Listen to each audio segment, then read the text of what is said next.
बिहार के चुनाव में क्या माहौल बन रहा है? मौजूदा हालातों को देखते हुए पलड़ा किसके पक्ष में भारी नजर आ रहा है, इसे लेकर 3 बड़े एक्सपर्ट्स ने अपनी अपनी राय दी है। इनमें एक है सी वोटर के फाउंडर यशवंत देशमुख, दूसरे हैं वोट वाइब के को फाउंडर अमिताभ तिवारी और तीसरे हैं सीनियर जर्नलिस्ट सतीश के सिंह। सबसे पहले बात करते हैं वोट वाइब के को फाउंडर अमिताभ तिवारी की। अमिताभ तिवारी के सर्वे के मुताबिक महागठबंधन अभी एनडीए से आगे चल रहा है। लेकिन इन्होंने ये पूछा है कि आपको किस गठबंधन पर ज्यादा भरोसा है, तो 36% लोग ये कहते हैं कि उनका भरोसा है महागठबंधन पर या इंडिया गठबंधन को, और 35% कहते हैं कि हमारा भरोसा है एनडीए पर। 10% जो लोग हैं वो प्रशांत किशोर की जनसुराज पार्टी पर अपना भरोसा जताते हैं। लेकिन यहाँ ध्यान देने वाली बात है कि बढ़त इसमें महागठबंधन को दिख रही है। इसी से जुड़ा एक और आंकड़ा है, इस सर्वे में ये कहा गया कि जो सबसे बड़ा मुद्दा है वो है बेरोजगारी का, नौकरी का। और जब लोगों से ये पूछा गया कि आप नौकरी के सृजन के लिए, मतलब नौकरियां देने के लिए किस पर ज़्यादा भरोसा करते हैं, तो ये जो अंतर भरोसे वाला 1% था, ये बहुत बढ़ जाता है। 40% लोगों को लगता है कि भरोसे की पार्टी है महागठबंधन।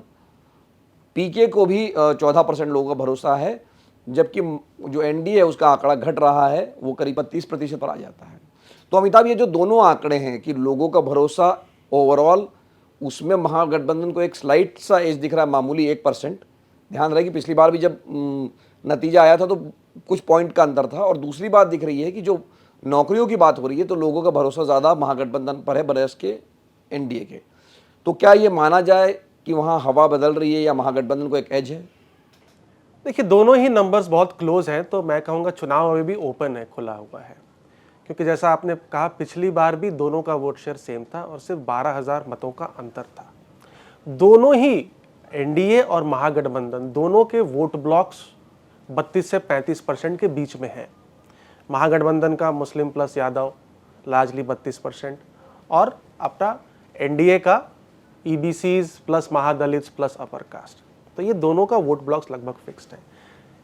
हमने जब एंटी इनकम्बेंसी के बारे में पूछा कि सरकार के खिलाफ नाराजगी, तो 48% लोग कह रहे हैं कि हाँ नाराजगी है, और 54% लोग अपने एमएलए को भी चेंज करना चाह रहे हैं। इसका मतलब है कि ये जो 48% की जो एंटी इनकम्बेंसी है, ये लार्जली 2 घटकों में, जनसुराज और महागठबंधन, इन दोनों में बढ़ती हुई दिख रही है, 36% और 10%।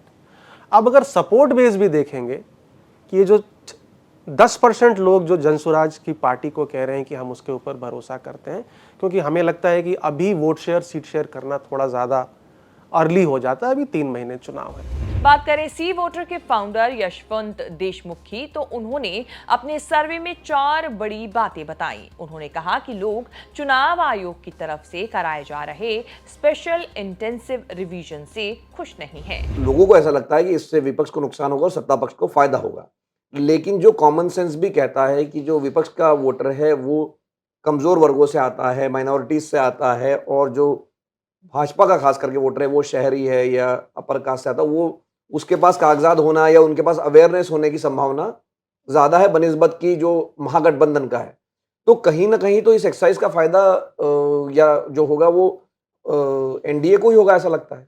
देखिए, ये कहना गलत नहीं होगा, जो आप असर्शन कर रहे हैं उसमें कहीं ना कहीं सच्चाई है। हालांकि एक बात ये इंडियन एक्सप्रेस पे रिपोर्ट थी, और ये बात मैंने अपने डेटा में भी चेक की, कि अपर कास्ट वोटर्स भी उस बात को लेके उतने ही उद्वेलित हैं जितना लोअर कास्ट या ओबीसी उद्वेलित हैं। तो ये भी एक विचित्र सच्चाई है कि इस विशेष रिवीजन से दरअसल अगड़ी जाति के मतदाताओं को भी उतनी ही तकलीफ हो रही है। ऐसा नहीं है कि उनके पास में सारे कागज है, सब कुछ है। देखिए, कागज का जहां तक सवाल है, कल सुप्रीम कोर्ट में भी मिलिंद आपने देखा होगा सुनवाई में, कि सामान्य तौर पर हम सभी लोगों के पास में कागज मतलब क्या, जब हम आइडेंटिटी की बात करते हैं तो आधार या वोटर आईडी। जमाने जिंदगी से पहला वोटर आईडी था, बाद में आधार आया। आज की तारीख में हमसे आपसे कोई मौलिक रूप से मांगे तो आधार, वोटर आईडी, और भारत में जब कहीं पे प्रयोग करना होता है तो ड्राइविंग लाइसेंस। इसके अलावा और क्या चीज हम दिखा पाते हैं? हमारे आपके पास में कौन से कागज होते हैं?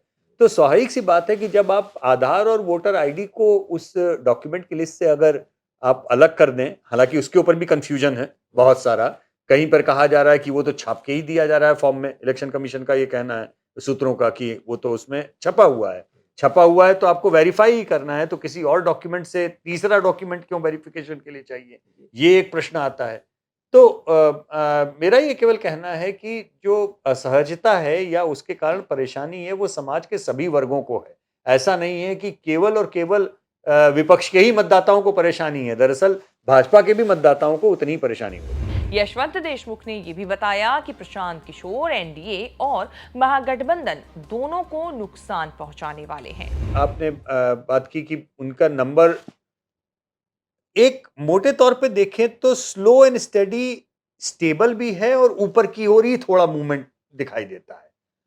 और वोट किसके काटेंगे इसके ऊपर जब हम डाटा एनालिसिस कर रहे थे तब मुझे ऐसी उम्मीद थी कि शायद बीजेपी के लोग कहेंगे कि विपक्ष के वोट काटेंगे और विपक्ष के लोग कहेंगे बीजेपी के वोट काटेंगे। लेकिन बिहार में ऐसा आंकड़ा नहीं आया। मतलब अगर आप चाहे बीजेपी का हो चाहे विपक्ष का हो, मोटे तौर पर वो एक ही जैसे आंकड़े आए और बड़ा हिस्सा ये कह रहा है अब कि वो दोनों के ही वोट काटेंगे। तो ये एक एक एक अजीब सी स्थिति है जिसमें मुझे अभी ये देखना बाकी है कि वो एनडीए के वोट काटे, क्योंकि जेडीयू के खिलाफ उनका बहुत तगड़ा कैंपेन है नीतीश कुमार के खिलाफ। तो एक दिमाग में स्वाभाविक रूप से एक आंकड़ा आता है कि पिछले 5 साल पहले चिराग पासवान ने जेडीयू के खिलाफ हनुमान जी बन करके लंका दहन करने के बजाय घर में आग लगाई थी अच्छी खासी। तो एक ऐसा लगा कि 5-6% का वोट तो है ऐसा जो बीजेपी का वोट है स्वाभाविक रूप से, जो जेडीयू से बहुत ज्यादा खुश नहीं है। तो शायद उसने पिछली बार चिराग पासवान को वोट दिया था। हो सकता है कि वो इस बार प्रशांत किशोर को पड़ जाए। तो पहला नी जर्क रिएक्शन मन में ये भाव आता है कि ये वोट नुकसान काटेंगे जेडीयू का काटेंगे या एनडीए का भी काट सकते हैं लार्जली। लेकिन जनता में समहाउ इस बात की समझ ये आ रही है कि प्रशांत किशोर एक का ही नुकसान नहीं होगा, दोनों तरफ वोट काटेंगे। इसका मतलब कहीं ना कहीं कुछ मूवमेंट ऐसा भी है जो आरजेडी के लिए भी शायद सहज नहीं होगा। मतलब उनको अच्छा नहीं लगेगा जिस तरह से प्रशांत किशोर का मूवमेंट होगा। वो जातिगत रूप से देखें तो ईबीसी ओबीसी तमाम तरीके के इवन मुस्लिम वोट में लोगों की बात होती है।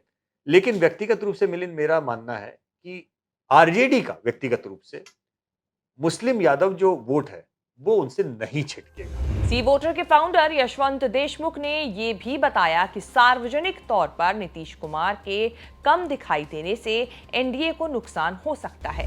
एक बहुत बड़ा अंतर 1 साल के अंदर ही ये पड़ गया है मिलिंद कि चीफ मिनिस्टर लगभग पब्लिक स्पेस से बाहर हो गए अपने स्वास्थ्य के कारण, बाकी चीजों के कारण। और मुझे लगता है कि बहुत अगर आप मुख्यमंत्री से के कामकाज से अगर आप संतोष वाला ट्रैकर देखेंगे तो मुख्यमंत्री से नाराजगी नहीं है कोई बहुत ज्यादा।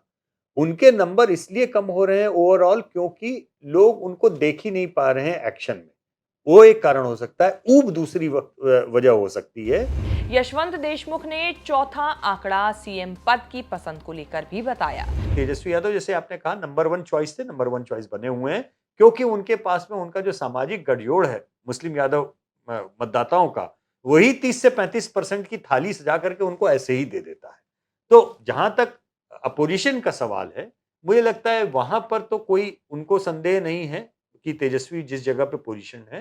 हालांकि मेरी अपेक्षा है शायद अब हो, जितना मैं अग्रेसिव कैंपेन सोच रहा था कि तेजस्वी करेंगे, अभी तक मिलिंद मुझे वैसा देखने को मिला नहीं है। हो सकता है आने वाले हफ्तों में, आपको याद होगा 5 साल पहले अपने ट्रैकर में जब हम देख रहे थे तो एकदम से देखते देखते अंत के 6 हफ्तों में जम के ग्राफ तेजस्वी यादव का बढ़ा था जब उन्होंने बेरोजगारी और नौकरी की बात की थी बहुत ज्यादा ताकत लगा करके। तो अभी वो कैंपेन शुरू होगा तो देखना होगा कि उसके बाद में किस तरफ वो जाता है। फिलहाल पॉपुलैरिटी और ट्रैक्शन या मुद्दों के ऊपर बात करने में मुझे लगता है कि पीके और तेजस्वी के बीच में एटलीस्ट नैरेटिव में और पब्लिक साइक में आप कहें तो इन दोनों की जो रस्साकशी है वो ज्यादा जगह घेर रही है बाकी लोगों से। सम्राट चौधरी बीजेपी के लीडर्स के अंदर अगर आप देखेंगे तो वो इस समय नंबर 1 बन के बीजेपी के खाके के अंदर वो उभर रहा है। आखिर में बात करते हैं सीनियर जर्नलिस्ट सतीश के सिंह की। सतीश के सिंह ने अपने विश्लेषण में बताया कि बिहार में किसका पलड़ा भारी है। अब आपको किसका पलड़ा भारी लग रहा है चुनाव में? क्योंकि लोगों के मन में सवाल यही है कि बाकी मुद्दे आते रहेंगे लेकिन लोगों के मन में सवाल ये है कि किसका पलड़ा भारी है। देखिए, कुछ एक घटनाएं ऐसी पीछे हुई हुई हैं जिसमें ये इंटेंसिव रिवीजन जो है मतदाता सूची का, और जिस प्रकार से अभी हत्याओं का सिलसिला चला है और बहुत सारे हो गए हैं, इससे क्या है कि जो एक गर्मी नजर आ रही थी एनडीए कैंप में, वो कमती हुई नजर आ रही है। और इसका हमको लगता है जिस प्रकार से एसआईआर एक राजनीतिक मुद्दा बन गया है, जिले जिले गांव गांव, और जो हत्याएं हो रही हैं, हत्याओं में क्या है, हत्याओं से एक ही चीज है ना कि आप कहते थे, एनडीए वाले कहते थे बराबर जब चुनाव आते हो कि जंगल राज, जंगल राज, जंगल राज, लालू राबड़ी के समय का जंगल राज। तो अभी तो जिस प्रकार से हत्याओं का सिलसिला चल रहा है, उससे तो वो उनका नैरेटिव खत्म हो गया है। मतलब कुछ हुआ हो या नहीं हुआ हो, ये मैं नहीं कह रहा कि उस समय था नहीं जंगल जैसा कानून था, उस समय हत्याएं बहुत होती थी, फिरौती वगैरह सब कुछ होता था। लेकिन अभी अभी अगर ऐन मौके पर ऐसे बाढ़ हो जाए, बाढ़ चली आए हत्याओं का, और बड़े बड़े लोगों का हो जाए, हॉस्पिटल में हो जाए, बड़े व्यापारी का हो जाए, तो फिर वो आपका नैरेटिव चला जाता है। तीसरी बात है कि मैं बार बार ये कह रहा हूं सब जगह, और बोल प्रयास कर रहा हूं कि ये बातें लोग सुने, कि बिहार में बेरोजगारी का इमरजेंसी है। और इमरजेंसी में क्या है कि यहाँ 10-5 रुपए का भी दिक्कत है। ये हालत में तो आप समझिए कि तो और अपराध बढ़ता है। अभी हमें कोई एक बड़े नेता से बात हो रही थी आपसे बात करने से पहले, वो कह रहे थे कि ये दारू, बालू और ये सारी चीजों में जो है ना, सब सुपारी-तुपारी इस ढंग से चल रहा है। ये सारी चीजें जो हैं, मुझे नहीं लगता है कि एक एब्सेंट नीतीश कुमार के बीच बहुत अच्छा ट्रैक्शन कोई एनडीए को दे रहा है। अब इन तीनों एक्सपर्ट्स की राय को लेकर आपकी क्या राय है? हमारी जनता और हमारे व्यूअर्स क्या सोचते हैं? हमें कमेंट सेक्शन में जाके अपनी राय और अपनी बात जरूर बताएं, और इस तरह की खबरें आगे भी देखने के लिए बने रहें न्यूज़ तक के साथ।